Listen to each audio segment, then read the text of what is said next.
Gilles Deleuze, cursos, imagen, movimiento, imagen, tiempo. Cómo, de alguna manera, superar la dualidad entre un cine abstracto y un cine narrativo ilustrativo, en lo que podemos llamar a grosso modo la escuela francesa de antes de la guerra, que era una fuente muy activa. Cómo sobrepasar esta dualidad. Ellos eran muy sensibles a la existencia de un cine abstracto, puramente óptico. De otra parte se buscaba algo distinto, cómo superar la dualidad de lo abstracto y de lo figurativo ilustrativo o narrativo. Si retomamos los textos de Artaud sobre el cine, vemos volver constantemente como proposición de base cómo salir de esta dualidad, y él nos dice todo el tiempo que el cine abstracto es puramente óptico. Sí, pero no tiene determinados afectos, no alcanza los verdaderos afectos. Artaud llega a decir, ¿cómo alcanzar situaciones ópticas que estremezcan el alma? Esta formulación es curiosa. ¿Qué es lo que quería?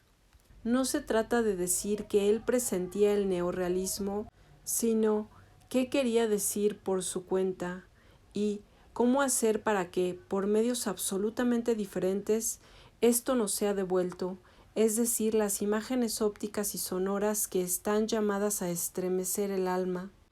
Esas imágenes ópticas superan la imagen-acción,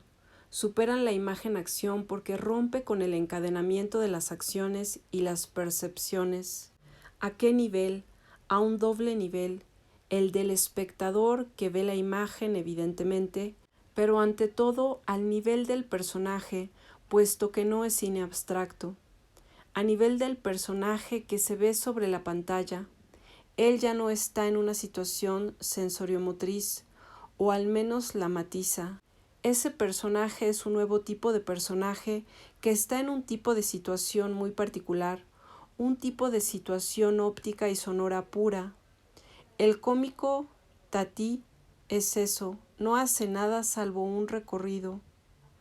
¿Qué es lo raro? El juego de las imágenes ópticas sonoras por sí mismas con el personaje que deambula. La caminata del personaje entre situaciones óptico-sonoras puras. Hemos salido, de hecho, de lo sensoriomotor. Y es porque ese cine ha salido del proceso sensoriomotor que puedo decir que se ha salido de la imagen-acción. Quisiera hacerles sentir que muchos más y más profundamente salen de la imagen-movimiento. Estamos abordando lo que buscábamos al inicio del año. La imagen-movimiento que se ramificaba solo era un tipo de imagen. Sin embargo, las imágenes ópticas y sonoras no parecen seguir siendo de las imágenes movimiento. Algo cambió. Señalemos que sí y no. Digo que sí y no porque sea por azar que el plano fijo o el plano secuencia toma una importancia fundamental en este tipo de cine, ligado con el tipo de imagen óptica sonoras, lo que no impide que en muchos casos no haya plano fijo ni plano secuencia, hay movimiento, tanto de la cámara como captado por la cámara. Sí, hay movimiento, pero lo importante es cuando el movimiento está reducido al juego de las imágenes ópticas sonoras.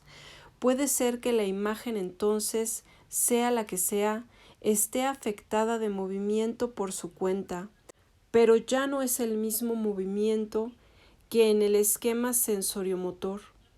Entonces las imágenes ópticas y sonoras, aún en movimiento, entran fundamentalmente en relación con otro tipo de imágenes que ya no son imagen-movimiento. Y esto pasa al tiempo en el cine y por todas partes. Insisto en Francia sobre el encuentro entre el nuevo cine y la nueva novela. Tomo 4 posiciones básicas que Rob Grillet presenta como elementos fundamentales de la nueva novela. Primera proposición. El carácter privilegiado de lo óptico. Privilegio del ojo. De ahí el nombre dado desde el inicio a la nueva novela. Escuela de la mirada. Es un privilegio del ojo-oído. No hay menos de sonoro que de óptico. ¿Por qué Robes-Grillet sostiene ese privilegio al menos del ojo y en rigor del oído? Dice que hay que hacerlo con lo que se tiene, y si ustedes reflexionan, el ojo es el órgano menos corrompido. ¿Qué nos impide ver? Godard nos lo dice todo el tiempo. Estamos en una situación en la que no vemos nada, no vemos las imágenes. ¿Por qué no vemos lo que hay en una imagen? Yo resumía todo diciendo que vemos en un mundo de imágenes sensoriomotrices. Entonces, de cierta manera, es forzoso que no veamos nada. Es todo un trabajo extraer imágenes que dan a ver. Las imágenes corrientes no dan nada a ver porque, finalmente, desde que miramos algo estamos acosados por los recuerdos, las asociaciones de ideas, las metáforas, las significaciones. Son como un grupo de sombras que nos impiden ver. Ya tenemos en la cabeza lo que esto significa, a qué se parece, lo que nos recuerda. Tenemos toda esa literatura y esa cultura de la memoria y de las asociaciones de ideas, todas esas metáforas que nos asaltan. Robes-Grillet piensa que el ojo, y por eso privilegia lo óptico, es el órgano, a pesar de todo, más apto para sacudir el aparato de las metáforas, de las significaciones, de las asociaciones, para solo ver lo que ve, es decir, las líneas y los colores, pero sobre todo las líneas. Segunda proposición. Si suponemos un ojo que se extrae de las situaciones sensoriomotrices y de su cortejo significante, asociativo, memorial, si suponemos un tal ojo, ¿qué ve? Ve las imágenes. Pero, ¿qué son las imágenes? No son los objetos, son las descripciones de los objetos. Robes-Grillet sostiene esta noción de la descripción de los objetos, puesto que, según él, la nueva novela, pero también el nuevo cine, ya no nos hará ver los objetos o los personajes, sino que nos hará ver las descripciones. Lo óptico son las descripciones de los personajes y de los objetos. Más aún, no se excluye que en ciertas formas de descripción reemplace al objeto. No solo valdría por el objeto, sino que sería el verdadero objeto, borraría al objeto. Robes-Grillet nos dice que en la novela clásica, si tomamos una descripción de Balzac, vemos que ella ve una situación o un objeto. En la nueva novela ya no es así. La descripción reemplaza al objeto, ha borrado al objeto.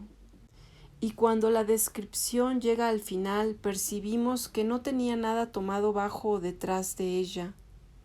Ella se cumple en un doble movimiento de creación y borrado.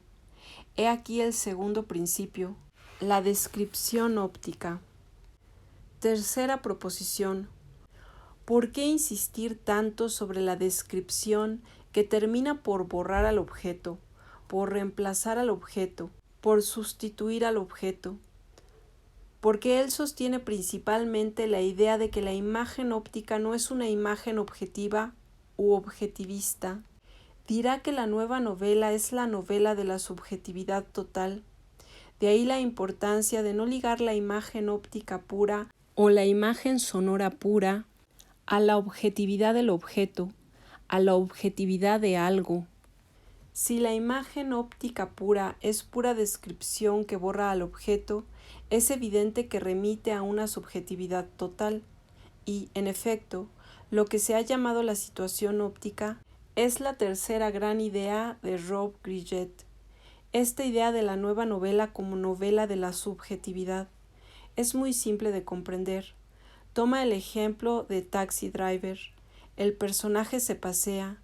¿En qué es una situación óptica pura? Seguramente está en una situación sensoriomotora respecto a su automóvil, lo conduce, pero su atención es como flotante. ¿Por qué delira? Fantasmea. Scorsese ha mostrado que los conductores de taxi están en una situación delirante, están encajonados en sus pequeños cajones donde allí el chofer está en una situación sensoriomotora, excitación, reacción, pero simultáneamente a esto, todo un pedazo de él está en una situación óptica pura, a saber, su atención lánguida en lo que pasa sobre los andenes ya no está cogida en la situación sensoriomotora. Pasa por las calles y ve a un grupo de putas, 3 tipos que pelean, un niño que hurga en un basurero. Estar en situación óptica, es decir, de un solo golpe. ¿Qué es eso? ¿Qué es eso intolerable que veo adelante?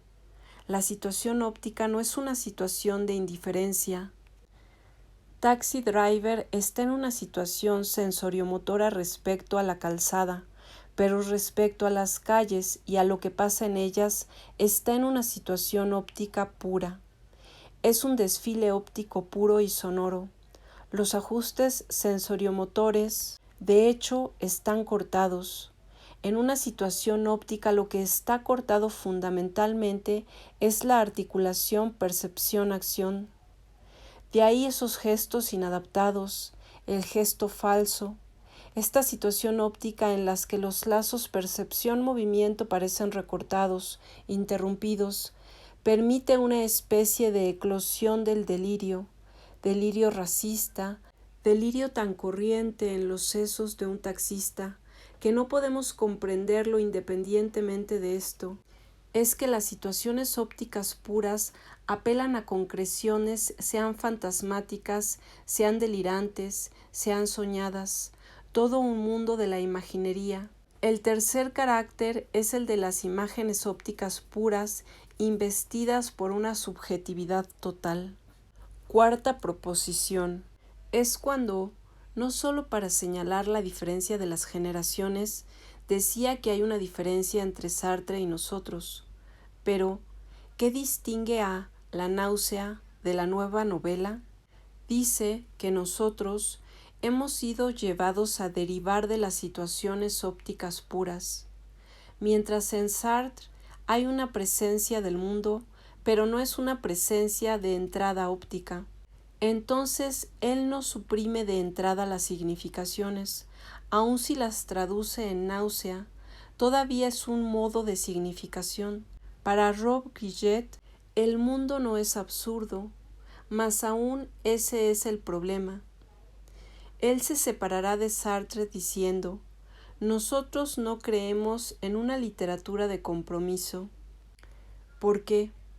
Él dice que a esto se lo llamará el arte por el arte. ¿Pero qué eso no es importante? Nosotros hemos terminado por creer que el arte hace sus propias mutaciones.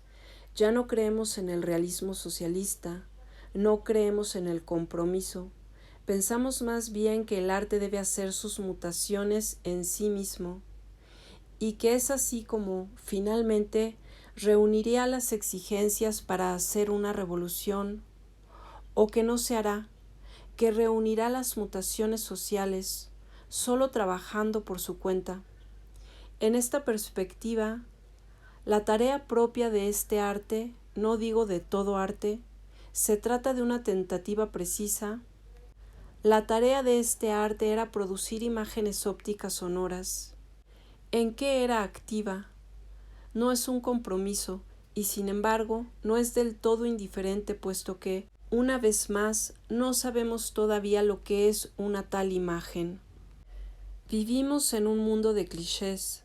Lo publicitario produce los clichés, es decir, lo contrario de una imagen, los clichés, es decir, las excitaciones visuales que van a desencadenar un comportamiento conforme a los espectadores. La publicidad es lo contrario de toda poesía, pero lo difícil es decir en qué es lo contrario. La poesía, al nivel en que se la define, es borrar los clichés, suprimir los clichés, romper las asociaciones sensoriomotoras, hacer surgir fuera de los clichés las imágenes ópticas y sonoras puras que, en lugar de desencadenar comportamientos previsibles en los individuos, van a conmover al individuo en el fondo de su alma. De ahí el tema recurrente de Godard. Vivimos en un mundo de clichés y no sabemos lo que es una imagen porque no sabemos ver una imagen y no sabemos ver lo que hay en una imagen. No se necesita un arte del compromiso, es necesario un arte que haga su acción en sí misma, es decir, que suscite en nosotros que, produciendo imágenes literalmente inauditas, sea tal que nos haga captar lo que es intolerable y que suscite en nosotros, para hablar como Rossellini, el amor y la piedad. Un arte así puede muy bien participar en un movimiento revolucionario, pero, en todo caso, no es una literatura o un cine comprometido, es un cine de la pura imagen óptica sonora. He aquí, entonces, los 4 caracteres de Robes-Grillet. Se aplican a la nueva novela, pero también al nuevo realismo, al nuevo cine francés y al nuevo cine americano. Esta es la cuestión frente a la que estamos. Lo que considero ahora como logrado es en qué esas imágenes ópticas y sonoras son distintas de las imágenes acción, pero lo que me preocupa todavía es su estatuto. Esas imágenes ópticas y sonoras, ¿qué provocarán? ¿Qué harán hacer en nosotros? ¿Hay otro tipo de imágenes distintas a la imagen movimiento? ¿Y qué sería eso? Estamos lejos de tener un estatuto real de la imagen óptica y sonora. Digo que hay que partir sobre nuevas bases. Esto podría titularse Más allá de la imagen movimiento. Les propongo volver a Bersong. ¿Ustedes recuerdan el punto al que llegamos muy rápidamente al inicio de las sesiones? Hay una tesis muy célebre de Bersong que consiste en decir que las posiciones en el espacio son cortes instantáneos del movimiento, y el verdadero movimiento es algo distinto a una suma de posiciones en el espacio. Pero habíamos visto que esta tesis se superaba hacia otra tesis más profunda en la que él nos decía, ya no que las posiciones en el espacio son cortes instantáneos del movimiento, sino donde nos decía más profundamente que el movimiento en el espacio es un corte temporal del devenir o de la duración.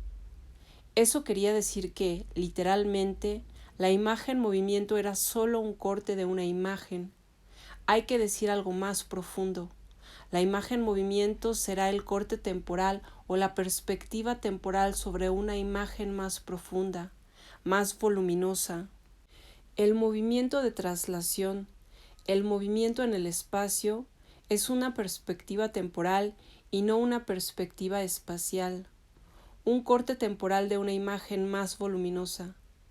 Por su cuenta, Bergson le da su nombre a esta imagen, la llama la imagen memoria o la imagen recuerdo, y la imagen movimiento era, entonces, solo el corte temporal de una imagen más profunda, la imagen memoria o la imagen recuerdo. ¿Qué era esa memoria? Cada vez que Bergson se ocupa de la memoria, la define no de una, sino de 2 maneras. Yo tomo un texto de Materia y Memoria, primer capítulo. La memoria bajo sus 2 formas, en tanto que recubre de una capa de recuerdos un fondo de percepciones inmediatas. Primera forma, recubre una percepción de una capa de recuerdos. Yo diría que es la memoria en cuanto actualiza un recuerdo en una percepción presente. Este es el primer aspecto de la memoria. Continúo. Y en tanto que contrae una multiplicidad de momentos. ¿Es otra memoria o es que hay 2 aspectos de la misma? Es muy curioso. Cuando se nos dice que la memoria es lo que recubre de una capa de recuerdos una percepción, decimos que eso es raro. ¿Por qué se expresa así? Él emplea una expresión poética, pero se lo ha identificado con esta. Es, una vez más, la memoria en tanto que actualiza los recuerdos en una percepción. Esa es la primera memoria que se llama memoria capa. Después nos dice que hay otra memoria, la que contrae dos momentos el uno en el otro. Tomemos el caso más simple, el momento precedente y el momento actual. En este momento habría memoria por todas partes, puesto que lo que llamo mi presente es una contracción de momentos. Esta contracción es más o menos comprimida. Mi presente varía. Mi presente tiene una duración variable. Ahora tengo presentes relativamente extensos, luego tengo presentes más comprimidos. Todo depende de lo que pasa. Pero lo que llamo mi presente cada vez es una contracción de instantes. Yo contracto muchos instantes sucesivos. Si se llama memoria también a ese segundo aspecto, entonces hay una memoria contracción que ya no es la misma cosa que la memoria capa. La primera actualiza una capa de recuerdos en una percepción presente. La segunda contrae muchos momentos en una percepción presente. Los dos aspectos, contracción y capa, ¿por qué evocan algo que concierne al cine? Tendríamos que consagrar una sesión al problema de la profundidad de campo. Cuando con relación a ciertas técnicas ha sido obtenido un efecto de profundidad de campo en la imagen cinematográfica, y después se lo ha reencontrado con nuevos medios técnicos. En su resurrección con Orson Welles y el descubrimiento de lo que se iba a llamar el descubrimiento de un plano secuencia con profundidad de campo, desarrollo sobre las imágenes típicas de profundidad de campo. Con la profundidad de campo tenemos la plena simultaneidad. Es uno de los bellos casos de imágenes contracción donde la profundidad de campo asegura la contracción de un campo y de un contracampo, o de lo que habría podido ser presentado por otros procedimientos bajo la forma de dos momentos sucesivos. Se opera una contracción de los dos momentos. El plano secuencia célebre de Welles nos da una imagen contracción. Muchos momentos son contraídos. La primera función de la profundidad de campo es producir imágenes contracción. Lo que atribuyo a la profundidad de campo es operar las contracciones temporales que no se podrían obtener por otros medios. Si hay un americano que haya alcanzado un cine del tiempo, es Welles. Los grandes cineastas del tiempo son Riney, Welles, Visconti y Perrault. Su problema es la imagen-tiempo. ¿Presienten que estamos tomando contacto con un raro tipo de imagen? Como en música, hay músicos que son músicos del tiempo. Lo que ponen en música es el tiempo. Lo que hacen sonoro es el tiempo. Esto supone que un cierto número de cineastas tendría un cine que no se podría captar si no nos preguntamos qué estructura temporal está presente en las imágenes que nos hacen ver. Nos hacen ver el tiempo. ¿Cuál estructura del tiempo? ¿Cuándo hay un problema de tiempo? Hay problema de tiempo a partir del momento en que el tiempo es abstraído de la forma de la sucesión. La vuelta atrás, el flashback, nunca ha comprometido la forma de la sucesión, nada tiene que ver con el tiempo. La estructura del tiempo que nos hace ver Visconti es muy diferente, se hace visible a través de imágenes ópticas y sonoras. Son casos muy especiales. Godard, igualmente genial, no tiene mucho que hacer con el tiempo. Visconti, para hacernos ver el tiempo, no tiene necesidad de la profundidad de campo. Digo que si la profundidad de campo tiene una relación cualquiera con una imagen-tiempo, es con una forma de imagen-tiempo muy particular, que será, entre otras, la de Welles. Si la profundidad de campo tiene como primera función producir contracciones, es decir, darnos imágenes contracción, también tiene, aparentemente, la función opuesta, a saber, producir las capas. Todas las películas de Welles tienen que ver con una encuesta concerniente al pasado. Citizen Kane es una serie de capas distintas concernientes al pasado de un hombre, el ciudadano Kane, en función de un punto ciego llamado Rosebud. En muchos casos, la profundidad de campo, Lo que cuenta no son los recuerdos de A sobre Kane, los recuerdos de B sobre Kane. Lo que cuenta es que sea el pasado de Kane cogido en niveles de profundidad diferentes. Cada vez se alcanza una capa de recuerdos de la que se preguntará si esta capa se inserta y coincide con la pregunta ¿qué era Rosebud? Esta vez la profundidad de campo será una imagen capa e intervendrá como despliegue de una capa dada.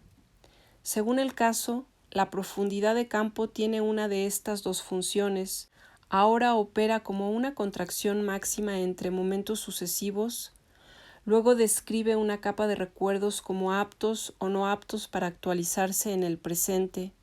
En ese sentido, yo diría que la profundidad de campo está constituida de una forma muy particular de imagen-tiempo, a saber, la imagen-memoria bajo sus dos formas, contracción y capa, o la imagen-recuerdo bajo sus dos formas, contracción y capa, entendiendo que los recuerdos eran inconscientes. La estructura del tiempo en Wells es una estructura bipolar, contracción de momentos y capas de recuerdos.